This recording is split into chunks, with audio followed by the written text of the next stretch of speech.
Monica came into that reunion like, I'm going to slay these bitches. I hate all of them. Try me, bitch. Try me. But I don't think it landed like she thought it would. When Heather goes, so you weren't Jen's assistant because Kim Kardashian was an assistant and you thought like that would help you get ahead? She's like, no. Heather plays the recording of her saying, Kim K was a fucking assistant and blah, blah, blah, blah, blah. And instead of being like, okay, oops, busted, she was like, yeah, that's right. I could tell Andy wasn't having it either. Andy was like, I want to give you this badass moment, but it's not landing.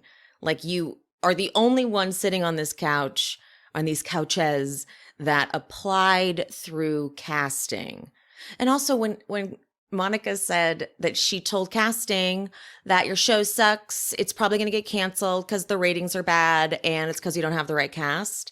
Then they showed what she sent to casting and I was like, that's not what she said. She made it sound a whole lot more badass. So just my quickie thoughts. But let's get into the whole thing, shall we? Let's roll that intro. Here at She Speaks Bravo, we believe that Bravo TV is a great form of self-care and therapy. I mean, look at me. I've been using it for over a decade, and I'm a complete mess. What is this, honey? I love that. I'm Emily. Every week, I recap the latest episodes of your favorite Bravo shows, from Housewives to Vanderpump Rules. We need to get more cosmopolitan. Hot teeny. So if you're not already subscribed, get subscribed and hit that notification bell so you never miss an episode. We are still leaning into the drama, thank God, with the editing, because as the cast arrives, they're weaving in finale moments. The one I don't think I paid a lot of attention to that line Monica says where she goes, there is more to this story and you're going to want to hear it. I didn't notice how like over the top and kind of ridiculous and you're going to want to hear it. Sorry, like I'm trying to be all like go Monica. I would have her back just for TV's sake, just out of interest. But I just don't think she's hitting as hard as she thinks she is. So I'm going to kind of drag her a little bit. They really milk the whole thing though. Like they have her last to come to set and they milk her walking in and dude, when they cut over to the control room though, is this the first time we've actually seen the control room? Because I would buy tickets to sit in that control room. Like imagine sitting in the control room, all the monitors in front of you. You can pick whichever monitor you want to look at. You can just stare at someone, see their reactions as opposed to because I always wonder the final edit, they could splice in any reaction. You know what I mean? Like if someone says something, they don't have to give the exact reaction.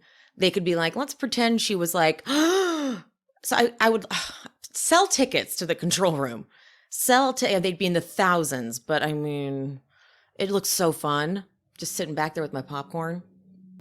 Andy points out, like he does often, it's like a shady way to point something out. And he's like, you have not been all together as a group or spoken since the show, right? Since the finale. And Monica's like, I think they were together a lot, minus me. And he's like, yeah, that's what I'm pointing out.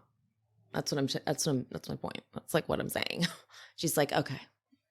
Andy asks how they felt not having Jen. Heather really leads this response about Jen not being on the show. Were you guys worried? And Heather says they were hoping the audience wasn't going to expect that same level of drama and toxicity, but we were excited to get free of all that. Excited for a chance to prove ourselves and show our friendships without that in the mix. I don't know why coming out of Heather's mouth, that is so odd. I want to go back and rewatch last season and the other seasons where she had Jen's back so hardcore. So the big flip is like, what? It's a little odd. And I think this next segment was just on Peacock because I did not see it the first couple times I watched it regularly on like the Bravo app. And so Andy goes, what about now? How do you guys now feel about Jen's guilty plea? Because the last time I asked you guys, there wasn't much of a response. And Heather says that she was lying to their face up to the moment she walked into the courtroom. And she had said that I'm innocent, but I have to plead guilty. And then Andy asks if do you guys think she's guilty? And both Lisa and Heather are like, yeah, we do, which is, it's just weird. Cause like, I know Lisa questioned it a bit more than Heather, but Heather really like didn't question it and was always like, I don't know. I have to go off what my friend tells me. I don't know. Whitney's like, I did express concerns, but I was retaliated against so bad on social media. And I forgot that Jen used to like stick. She used to like sick her online army against people. You know whose army's kind of doing that too is Monica's. I've gotten a lot of like really intense comments pro Monica. And whenever I click on the account, Monica follows that account. So it's got similar tactics because I had the same thing if I posted anything, even slightly bad about Jen, which I'm sure it was rarely good.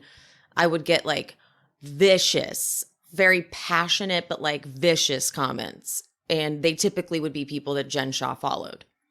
So it's interesting how similar and parallel they are. But we open on Monica's package. Andy asks why she got so emotional about the purse. And Monica's response was giving like rehearsed, was giving, this is the persona I'm putting on for this show.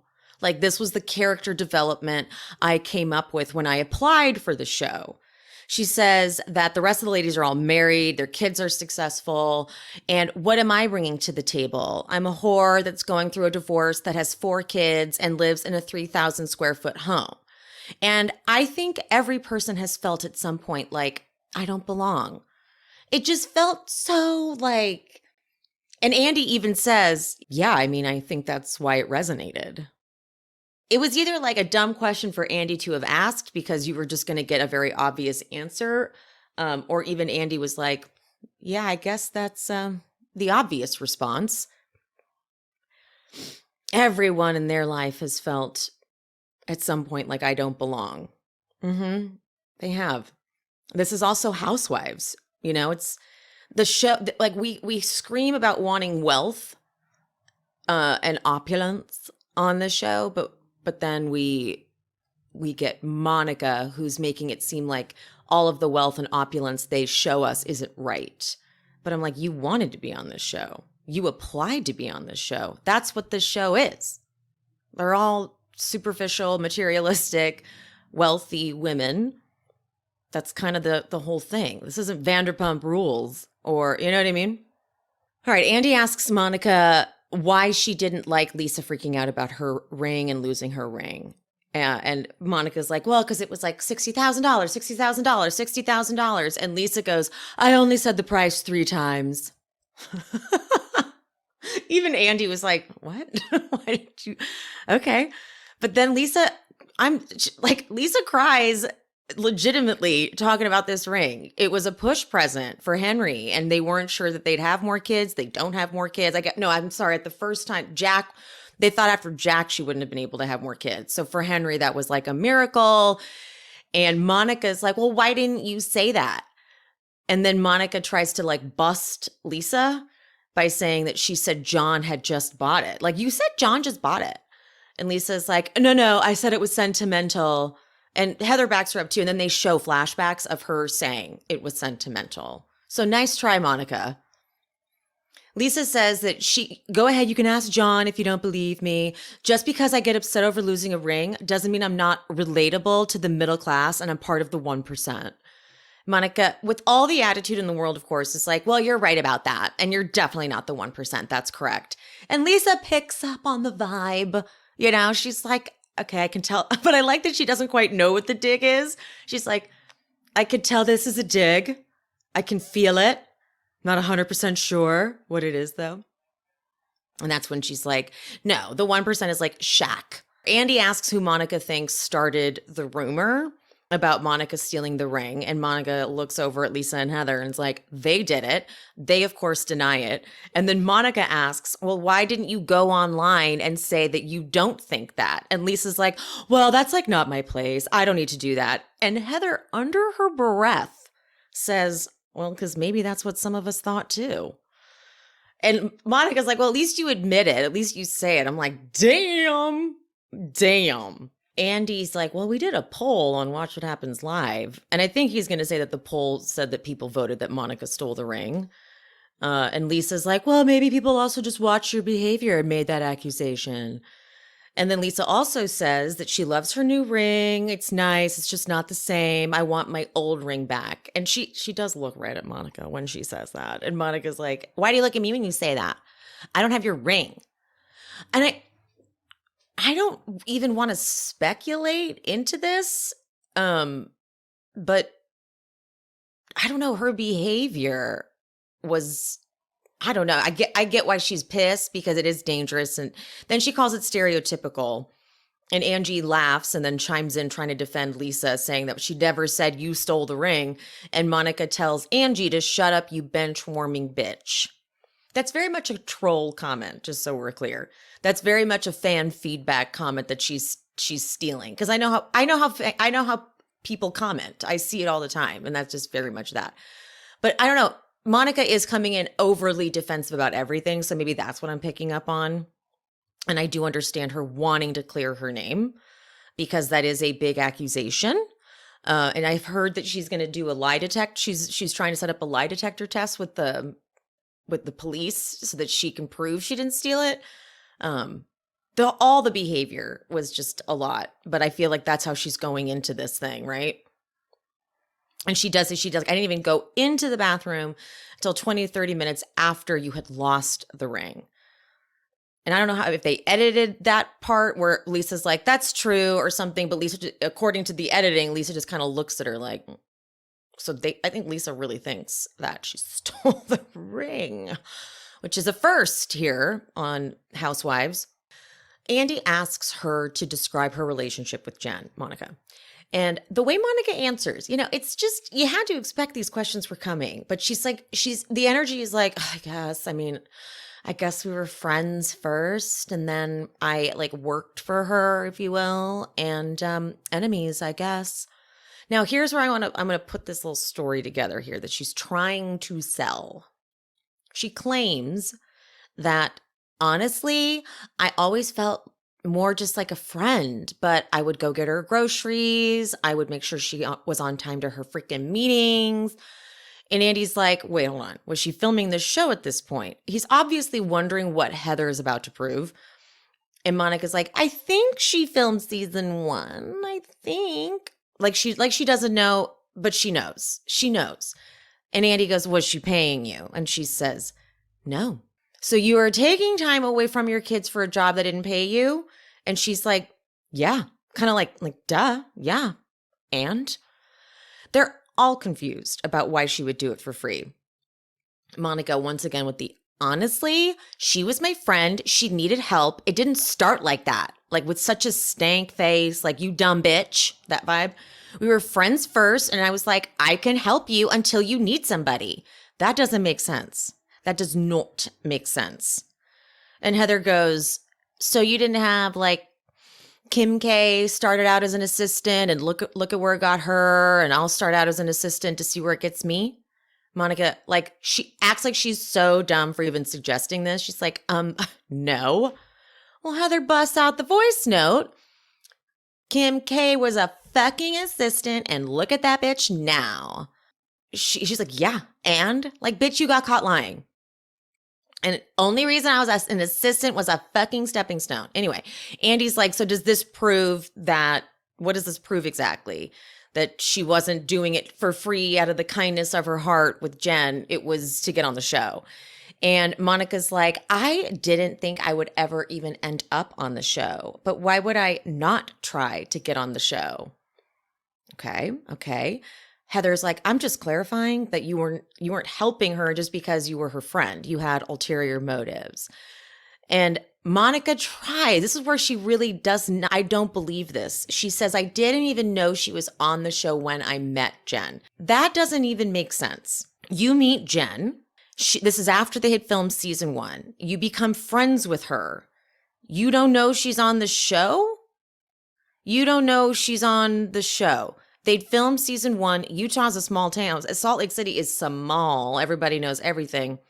So then you didn't know Jen Shaw was one of the cast members, yet you're saying that you were going to be an assistant because Kim Kardashian was an assistant and it's a stepping stone.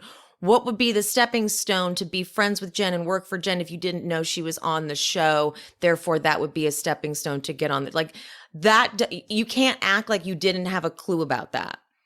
If she had already filmed season 1 and you became her friend, you had to have known she was on the show. Like, she's overselling that side of it a little bit to me, you know? Like, you had to have known. You had to have known. Right? Am I making sense? Does that, because I'm feeling confused too. Andy asks if she can, like, can you kind of admit, you know, like maybe there was a little bit of an agenda to get on the show.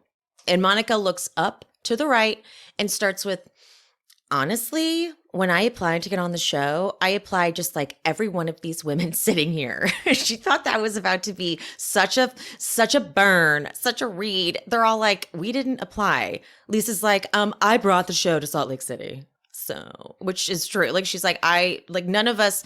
And then I even like Angie going, I was referred. So they're all wondering, like, how did you apply? What did you do? Monica's talking to them like they're fucking idiots. Like, I sent an email. I emailed idiots. It's like, well, they didn't apply. So they're asking. And Heather wants details, and I kind of don't hate her for it. And she's like, and what did you say in the email? Monica just tries to get all big and bad here. Okay. She tries to get all big and bad. She's like, looks down to the right and she said, I said, my name is Monica Fowler and your show sucks and your ratings are shit and it's going to get canceled because you don't have the right cast. Andy's like, oh, damn, bitch. Okay. And then Monica's like, I'm being honest. That's what I said. But here's what she really said, you guys. She did not fucking say that in her email. She made herself sound a lot more badass. Reaching out in regards to your casting call. Would love more information on what needs to be done and how to move forward. You guys need a feisty, excommunicated Latina on the show immediately. I'm your girl. Unless there's like another email in there, like after the first round of checking her out, they were like, and what else do you want to say? And she's like, that your show sucks, your ratings suck, you're going to get canceled? Nah. Andy asks, okay, so how did you go from being her assistant for free as a friend to then being an informant against her? These are valid fucking questions because she's claiming that she is the only one who was willing to take down Jen Shaw, but you sought out a friendship with her, became her assistant in hopes of getting in the mix and getting on the show. You had interactions with the cast that you like to bring up on the show as well, like Lisa and the Private Plane and Snoop and all that stuff. So you had to expect that the question was going to be like, now what happened? Did she do something to you? What's the story, the journey from being that person, her friend, like hanging out with her on weekends and knowing her family and her knowing your family? Like I'm just assuming if you were good enough friends to want to give her free assistance, what happened to you specifically? And she's just like, I talked to the federal investigators. And Andy's like, and said that I have information about your case. I think I did the right thing. And I think everyone here probably should have done the right thing too. Okay, I get that now you're trying to take on this role as the one who was trying to bring down Jen Shaw. But it's just a very interesting simultaneous goal you had, which was befriend Jen Shaw and take her down and then get on Salt Lake City Housewives. You know, they kind of don't all feel like they can be authentically connected from a genuine place. It feels just opportunistic. And she wanted Jen out of the way because she probably thought Jen should not be on this show. I should be on this show. I'm sure there was an element of that too, you know? The rumors, the nastiness about her. I've been getting so many compliments about my hair lately. I literally only have added in Way, which is the sponsor for this week. Way Hair Care, they sent a whole line. They sent the detox shampoo, which for someone like me, I have so many scalp issues, and it has apple cider vinegar in it, and it cleanses away dirt and oil. But I think the big hero product is their hair gloss. You throw this on in the shower, you give it like 5 minutes, and you get shine immediately, but it also protects against damage, and it enhances like color vibrancy. see. I see such a difference. And actually, according to consumer perception studies, over 85% of participants agreed that their hair looked shinier, healthier, and smoother. So they also sent their leave-in conditioner, and this stuff smells, oh my God, it smells like heaven. Heaven. It's really light, but it feels very luxurious in my hair when I put it on. This detangles, it hydrates, fights frizz. They also have their hair oil. You only need the tiniest bit of this stuff. Throw that basically kind of on my ends mainly before I blow dry. Major difference. And it's nutrient packed, so it's good for you. It's got African galanga, AMA, and Asian borage oils. And of course, it also protects from heat damage. Give your hair a glow up with Whey. Go to THEOUAI.com and use promo code SheSpeaks for 15% off any product. That's THEOUAI.com. Promo code SheSpeaks. Yes, Whey is spelled OUAI. Chic. The rumors, the nastiness about her.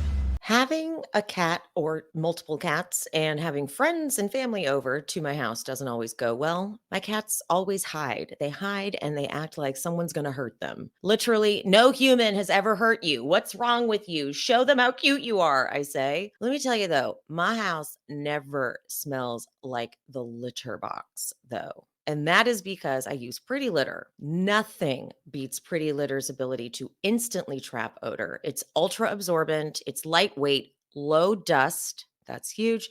And one 6-pound bag works for up to a month without clumping. That means no more wasting litter. And this really gives me peace of mind. Pretty Litter's crystals change color to indicate early signs of potential illness in my cat, like urinary tract infections, kidney issues, and more. And if that wasn't enough, Pretty Litter ships free right to my door. I never run out. I don't have huge kitty litter bags taking up space. And even better, I don't have to lug those huge tubs from a store to my car and into my house. I will obviously not say what brand I used to use. It was so dusty and so heavy. I by mistake ordered the bigger bag one time and had to call a friend to come help me open it and use it because it was that heavy. And the dust was so gross. It creates this odd film over everything. Pretty Litter it lives up to its name. It's pretty. But it is a big deal that I can tell if my cats have any kind of health issues going on just based on looking at the litter. That'll save a vet bill or two, you know? I count on Pretty Litter to keep my house smelling fresh and clean. You can too. Go to prettylitter.com/SheSpeaks to save 20% off your first order. That's prettylitter.com/SheSpeaks to save 20% on your first order. prettylitter.com/SheSpeaks. Terms and conditions apply. See site for details.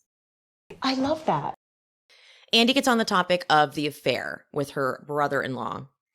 And Monica actually gives the women props for how wonderful they were about this. And the women back her up. Heather's like, look, to be rebaptized in the church, in the Mormon church, is no small feat. So I'm not going to take that from her. And Lisa's like, yeah, your friend said you read the Bible every day. So they give her props. She does clarify that she cheated with her husband's brother-in-law and not her husband's actual brother. But then Monica has the nerve to be like, for her, this is not new. This was like 10 years ago. She's reliving it. She's like, and the comments I get online are so nasty. I'm like, she's not really saying this, is she? Is she really saying? She's not. No, there's no way.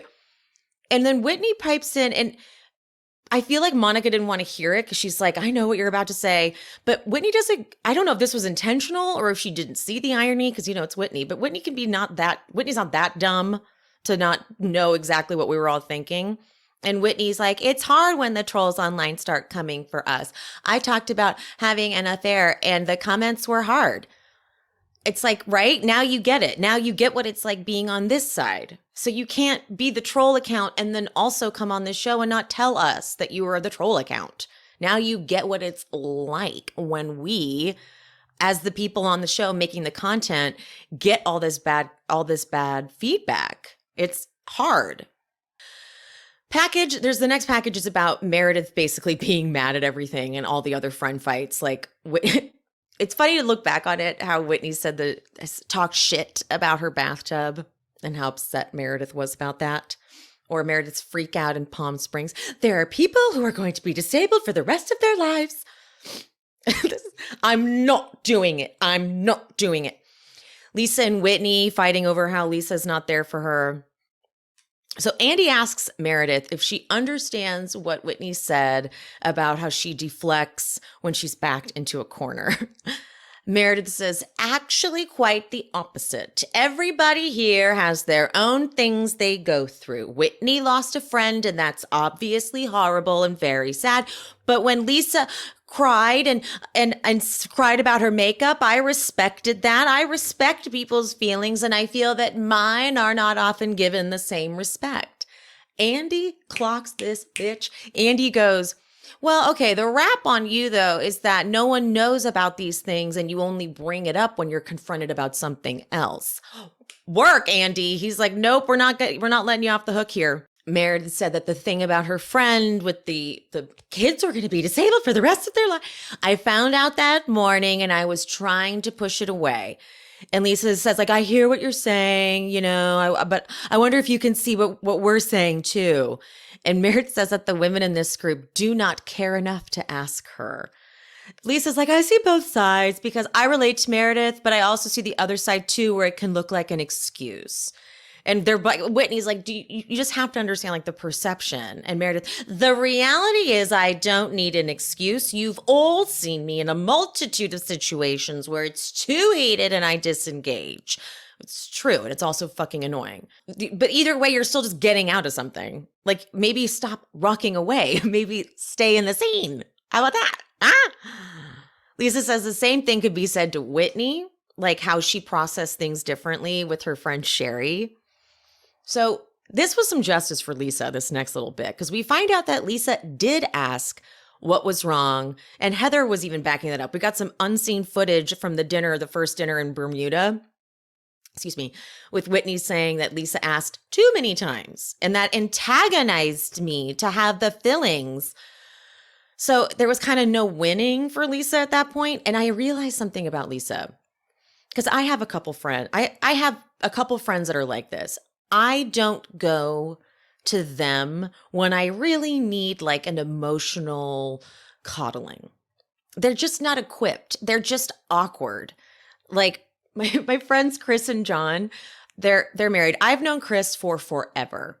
And he's the Jack to my Karen. Like that's like the kind of friends we are. His husband John is deep and will go there. So one time I was at their house crying about my dad, and I don't like to cry in front of Chris typically, but I couldn't help it. I started crying. And Chris didn't even flinch, but John is there. And so I know that there are certain people that just don't have access to that kind of stuff. And when they showed Lisa being like, are you okay? To Whitney, I was like, so she's just not the friend that's going to give it to you. She doesn't know how to access that feeling, especially not in public, maybe. And everyone else, Heather, Monica, Meredith, they were all able to really embrace her, give her a hug. But like Lisa is like that awkward person. And I think Whitney was already upset because after Lisa had come over to her house and she was like, okay, I really don't curse in my house. I don't want my kids to hear that. It did go on and on and on. And Whitney probably was worried that was going to piss off Lisa. And Lisa did exactly what Lisa tends to do in these situations, which is she kind of distanced herself from Whitney.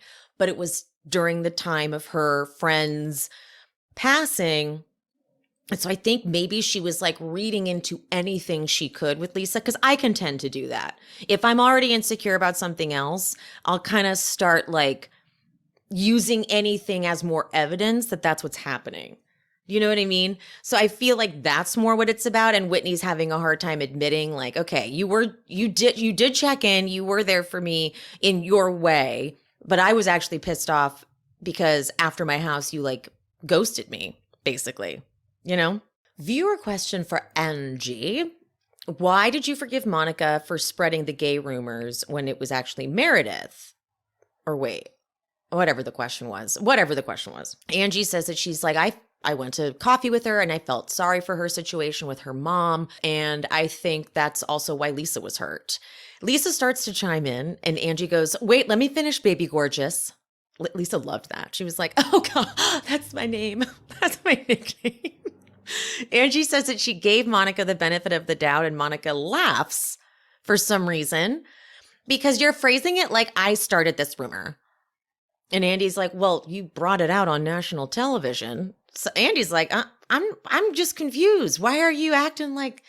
That's what's been confusing for me about Monica is that she's simultaneously acting like a victim when she's kind of like the badass perpetrator a lot of the time. Like if she's coming into guns blazing to take some people down, then do that. But then don't be like, I don't know what you're talking about. I don't know. I just didn't enjoy her energy.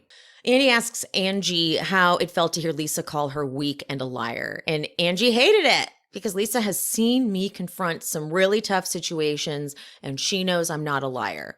And it takes a lot more strength to stay quiet and patient and loving and kind to a friend, knowing that they might not have the best response. And that's not wrong. Angie kind of wasn't flopping like she tends to. Like her, was it last reunion? Yeah, last reunion wasn't great either for her. So she's doing a little bit better. And then but Whitney's like, why did you call her a liar? And Lisa is like, I think that for me, why I said that is because I felt really hurt. I feel like I look, and this was some justice actually, because I did not know this was the situation and what was happening. She's like, I feel like I look extremely stupid arguing with her because I had no idea you guys made up. I had no idea that at the Greek Easter, she told you that Meredith was not the start of the rumor. So I'm going there thinking I'm a loyal friend, I'm being authentic, and you weren't in the middle of me and Monica because I said to you, if you're good with Monica, then I should be cool with Monica because my whole thing was being loyal to you. Because what you said to Monica about Sean was wrong. And I will stand by that every single day. I think it's a lie and I think it was wrong. I don't think you should have ever said it because it's not true. And then back to Angie. Are we friends? Yes. Was I hurt badly? Absolutely. Because I'm like, how are you in the middle when I'm taking your side? No, I really was. I was there with her because when the episode aired, I had criticism for Lisa. I sure did. But I can actually understand it more. It's like, how am I taking your side and now you guys are cool? I didn't know that. And I'm the one out here looking like the asshole. And she's calling me one. Monica's calling me the asshole. Angie says she can see why Lisa felt that way, but she was hurt to see Lisa call her a liar. And Lisa's like, well, at the time you're withholding information. I forgot why Meredith chimed in, but she's like, lying by omission. Angie's like, I love this. I was happy that she went toe to toe with Lisa because Angie says, I watched the convo. I took accountability, but I felt it was very one-sided, Lisa. You did not really do a lot of self-reflecting in that moment. Lisa really does have a hard time taking that kind of stuff in, but she's actually not wrong because at that time she didn't know all the information they know now. And Lisa's like, well, you were playing both sides. You were not being Monica's friend. You were not being my friend. And Meredith, or mine, not sharing with Lisa what Monica told you that about me had a massive impact on our friendship. Angie starts to argue, but literally like as she's saying it, she's like, oh, wait, like in real time. Got it. Which I kind of liked her going like, okay, no, I get it. Fair, cool. Andy asks Whitney if she stands by her statement that Lisa makes everything about herself. And Whitney says yes. And Lisa goes, first Lisa says, yes. No, I don't. Do I get to defend myself? Fucking Monica. She's like, shut up. Honestly, she looked like Kelly Dodd to me there. Kelly Dodd in her first season, just like the nasty, shut up. Honestly, like I hate everyone here. It's like, well, then why are you here? Okay, we like watching shows about friends, I thought. I get it. You came on, I get you. Great villain for sure, but Whitney goes, but you have defended yourself already. And Lisa's like, I just speak a different language. It's just East Coast, West Coast. What? Whitney says the issue is that you pull away when there's conflict, which apparently is what Meredith does too. And Lisa even has to admit, I do that. And Whitney's just like, okay, well, can you like tell us, hey, I need some space. I'll talk when I'm ready. And she's like, okay, I can do that. And then Andy goes, so Heather and Lisa, are you guys bad leather? That was fucking shade. Shade. All right, next package. Meredith saying that the rumors and nastiness about Angie's husband. This, I think, was a Peacock exclusive because after they come back from that package, for some reason, they go into some questions about Whitney's marriage and Meredith's marriage. Then Andy brings up Monica's divorce being finalized in October and how she's going to receive $6,600 in child support. And he's like, does that feel good? And she's like, yeah, I guess. And Andy says that on her divorce filing, it said that her business was listed as $0, worth $0. And she's like, well, yeah, I had to shut it down during COVID. But we saw you making packages and stuff. And Heather's like, yeah, no, I ordered blankets for friends, but I mean, I haven't gotten them yet. And Monica gets defensive and is like, I think everyone knows when COVID hit, everything shut down. Disagree. Online shopping thrived. Online stores, it was the storefronts that had a hard time. And even Whitney's like, that's when my business boomed. Heather confirms that the site is active and people can purchase from it. And Meredith asks if people are getting what they ordered because people online were complaining they did not. And Monica's like, yeah, I had to refund a lot of orders. So I'm sorry, you did not, you presented this business like it was a functioning business. And if it was just finalized back in October, they filmed earlier last year. So it's just interesting. Finally, Andy asks, because that was the package, how Angie and the family are doing after all of this aired. And Angie says they're doing great once they got past the couple weeks when it first aired.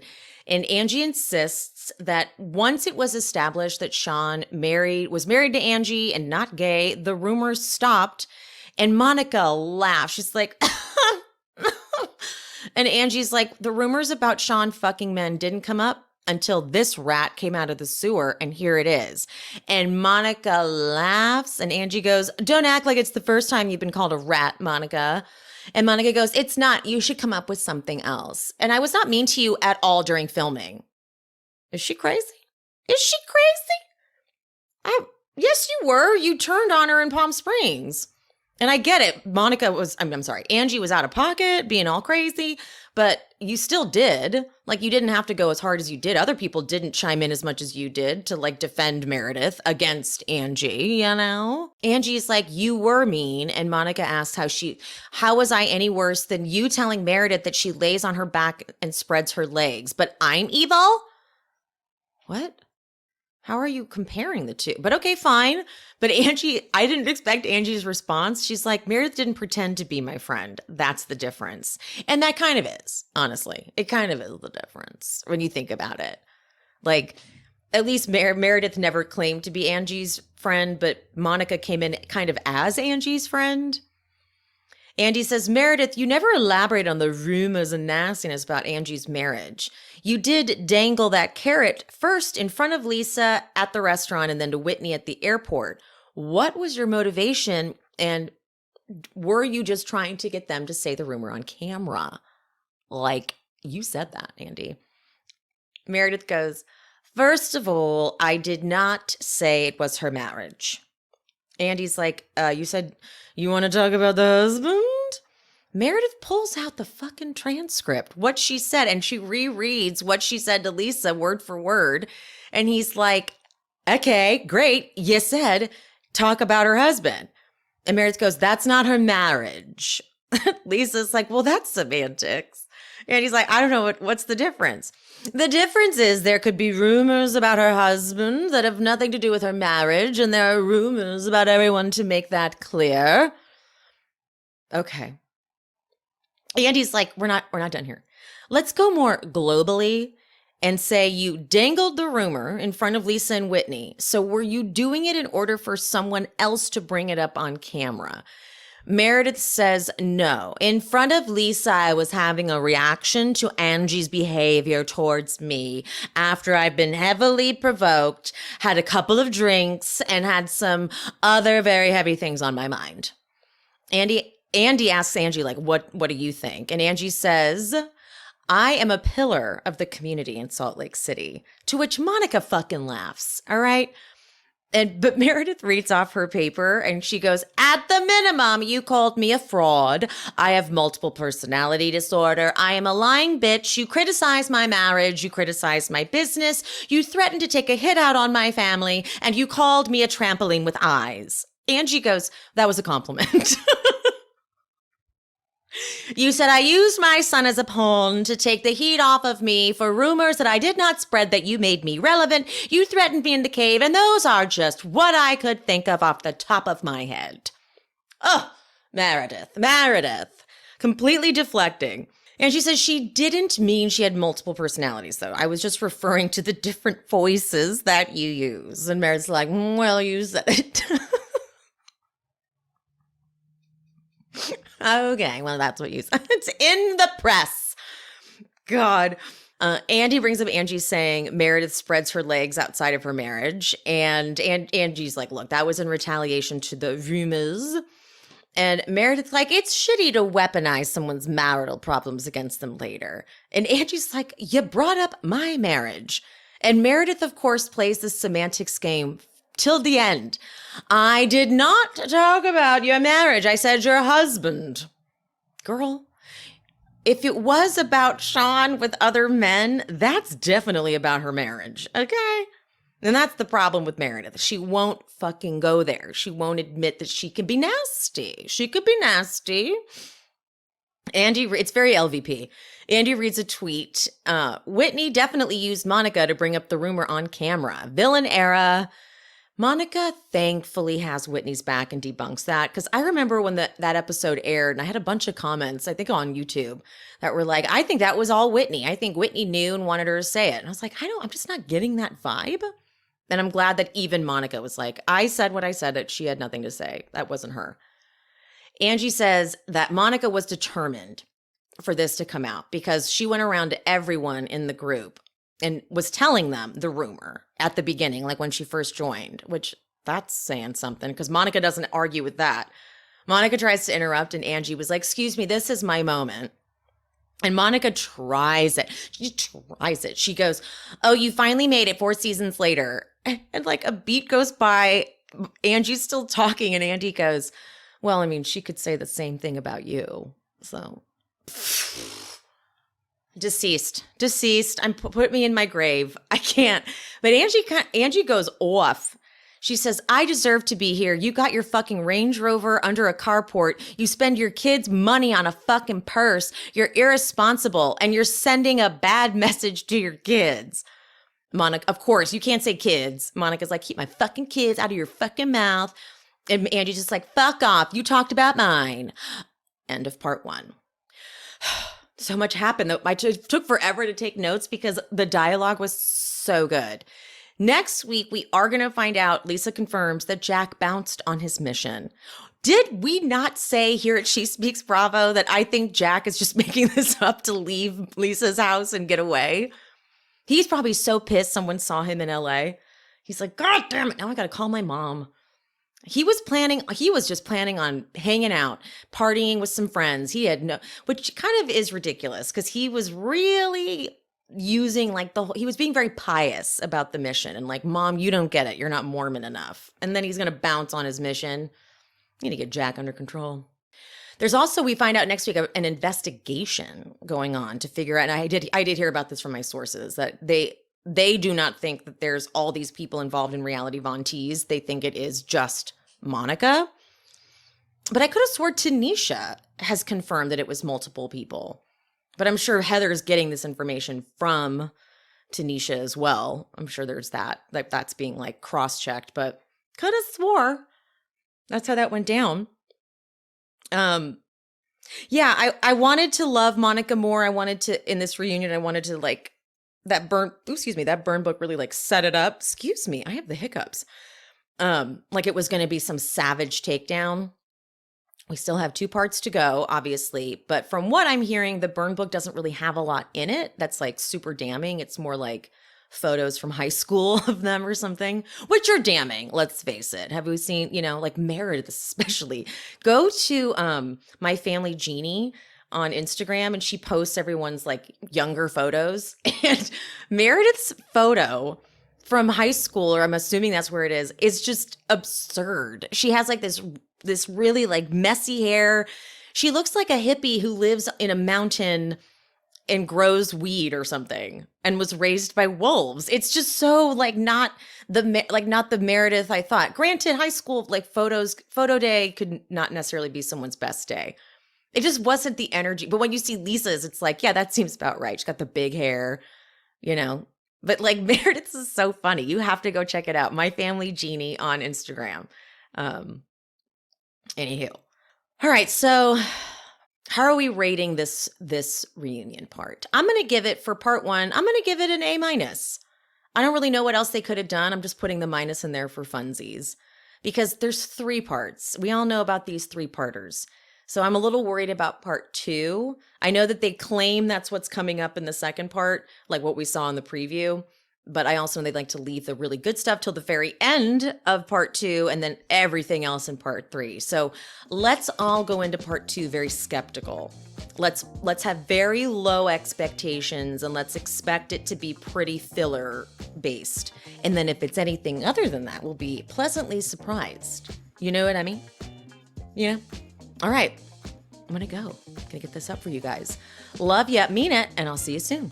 Thank you so much for watching and for listening to She Speaks Bravo with Emily Hanks. If you haven't already, would you mind leaving a 5-star rating and review on whatever platform you listen? That would be amazing. And if you're watching on YouTube, make sure you are subscribed and hit that bell so you don't miss an episode. And if you're looking for more content, more exclusive bonus content, check out the Patreon. I post 2 exclusive episodes a month, and I'm covering just the Bravo jams, like Classic Roni, Atlanta, and of course Vanderpump Rules. If you just want to support the show, head to buymeacoffee.com/SheSpeaksBravo and buy me a coffee, or 2 or 5. We also have merch available at SheSpeaksBravo.com. Make sure you're following me on the social medias. I am She Speaks Bravo across all platforms. Thank you so much for any support you give the show, even if it's just listening. Appreciate you, love you, mean it. I'll see you soon.